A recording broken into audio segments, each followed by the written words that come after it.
Matapos hindi maubos ang mga luha ng pamilya ni Rene Baterbonia sa paghatid sa kanyang huling hantungan, naroon ang kanyang malalapit na kaibigan, mga kaanak, pati dating coaches at teammates sa Ateneo de Davao University.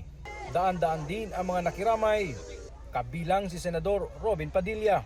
Pagdaan ng funeral convoy ni Rene, naghihintay ang mga nakikiramay. Bit-bit ang mga karatulang humihingi ng hustisya. Matatandaang nalunod si Rene sa isang team building activity ng Ateneo de Manila basketball team sa Dipakulaw, Aurora noong June 8. Isinasagawa pa sa ngayon ang iimbestigahan ng mga otoridad sa kanyang pagkamatay. Sana po mabigyan na po ng justice po yung nangyari pong trahedya.